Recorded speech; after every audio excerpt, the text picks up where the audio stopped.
Okay, it's the US turn, and it is still the winter, the end of the winter for 1916, and we'll do US technology. Wartime income is purple, red is strategic bomber, green is defense in depth, and white is hurricane bombardment, all marked on my technology chart that way. And looks like I get white taking hurricane bombardment for the US to stage 3, and purple for wartime income for the US to stage 4 completion, finally completing that track and joining the club. So wartime income, interesting possibilities there. Wartime increase, oh my gosh, from 35 to 36. A little joking about that previously, but anyways, so did not increase to wartime status anyways. And actually, the US could declare war, and they're at full wartime footing. Could declare war on the Japanese, not going to, for lots of reasons. But I'll get on with it. So I am moving along 2 dreadnoughts and completing a dreadnought. Additionally, buying a militia for the US, a train for the French, infantry for Italy, an infantry for Finland, an infantry for the whites, and an infantry for China, all in Lend-Lease. The US obviously has no attacks, so while I'm on this side of the board, I will move the cash and carry train to Normandy, the cash and carry artillery for the British to the Midlands, and the cash and carry artillery for the Italians to northern Italy. And may as well begin. I'm just going to grab them while I have them on this side. For the French, I've sent them another train. For the whites, I'm sending infantry to Petrograd, bringing that to, looks like 5 infantry. I'm putting an infantry into southern Finland to 2, that will be 2 Finnish infantry.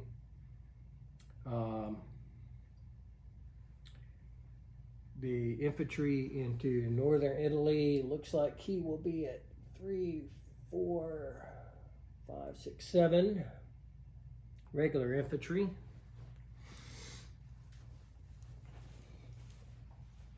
Moving to the other side of the map.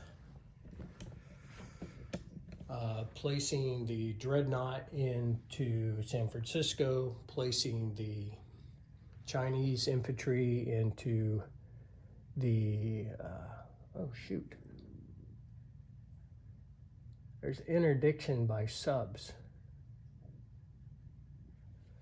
Yeah.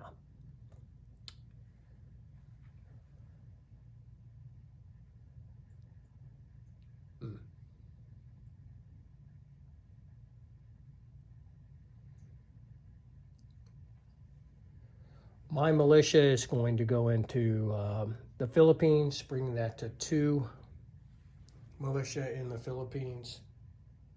And the interdiction by subs, I'm going to ask Brian to roll that, because he's just going into Nanking and he's not going to be used. So I'm going to put him out at sea because I don't have my rule book open there and I don't want to slow us down. So the US collects 36 IPP.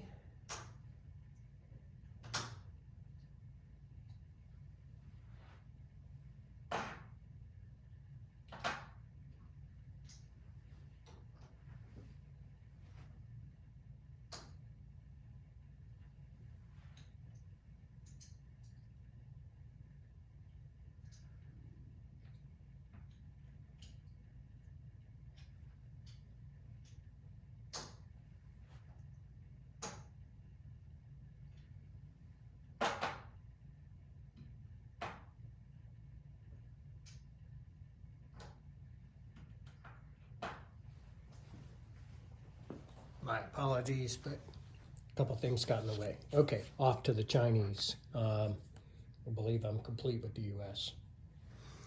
All right, a little bit of shuffling here. The first card, the ennui. Oh my gosh. They stole the nationalist money and place immediately.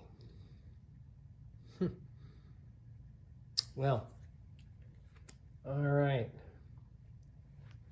So there is infantry, there's 5 IPP, nothing infantry and militia. I'm going to place the infantry into Suwon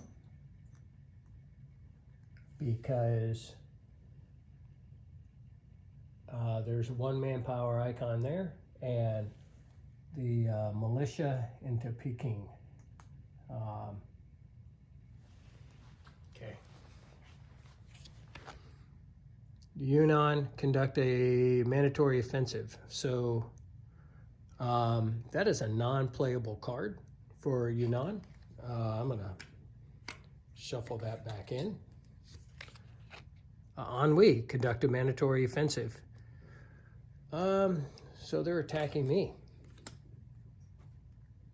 And from one territory into another. So if I was Brian, I would attack the best he can hope for. Is adjacent to me is to attack the mountain infantry to the west in Singhe. I have 2 artillery there, and I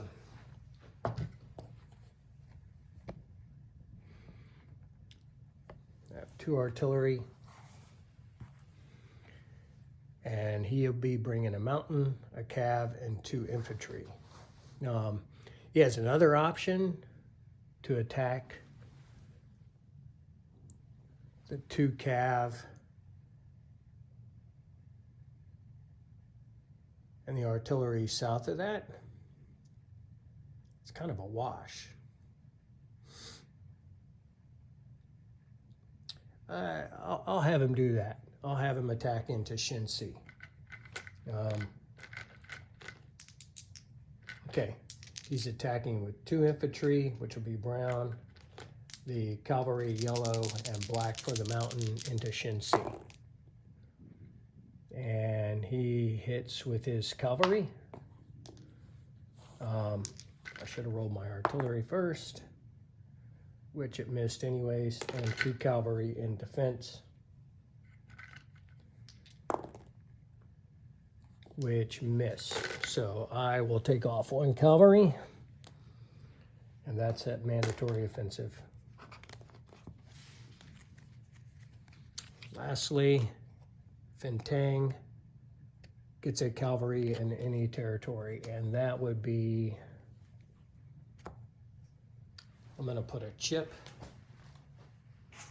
under the cavalry that's already in existence in eastern Manchuria. Again, Brian, always welcome to make a change based on what I just did. All right, so I am now going to attack. I am bringing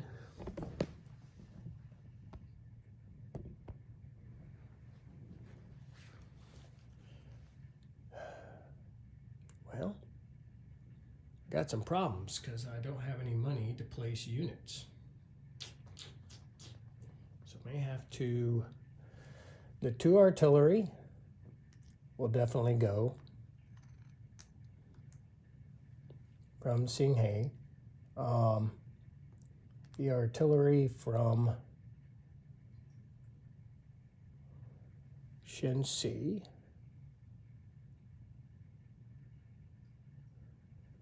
You know what?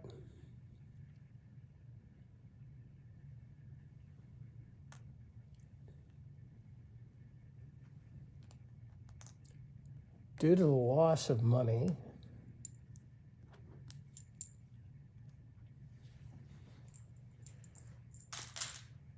and those dastardly Japanese, I'm going to make some changes. So the offense and the fact that I have no money. Let's start with the next appropriate thing anyways. Let's do the recruitment for Hopi. All right, needed 2. That's a miss. Okay, so no recruitment in Hopi. So let's see if I can explain what I'm doing over here. All right, this is the infantryman that hasn't delivered yet because we have to roll for the 2 submarines. I'm going to ask Brian to roll that. The infantrymen from... So none of my units went on the attack. So the infantryman from Hunan is going to walk into Quichao. The infantry from Szechuan is going to walk into Yunnan.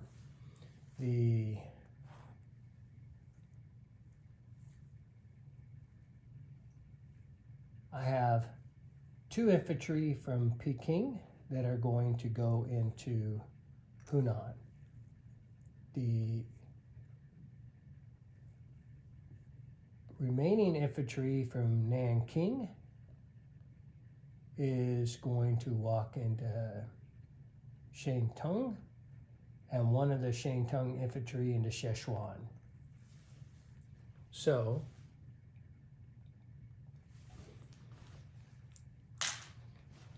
disposition of forces, nothing changes. On the western side here, cavalry in Xingkang, infantry in Tibet. Qinghai has 2 artillery and a militia. Shenxi lost 1 cavalry to that mandatory offensive, so I have cavalry and artillery. Szechuan and infantry and cavalry into Yunnan, infantry into Quichao, 2 infantry and 3 militia into Hunan, 2 infantry in Shantung, and 4 militia in my capital, Nanking, with an infantry to be determined if it is going to be delivered. I have no units to place. I'm going to roll recruitment, and that is a hit. So I'm going to place an infantryman in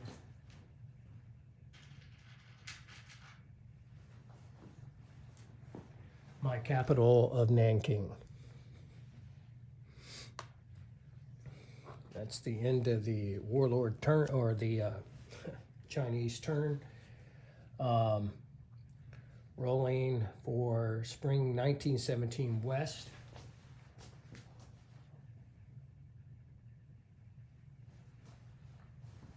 Cuba becomes aligned for the U.S. I'll show that.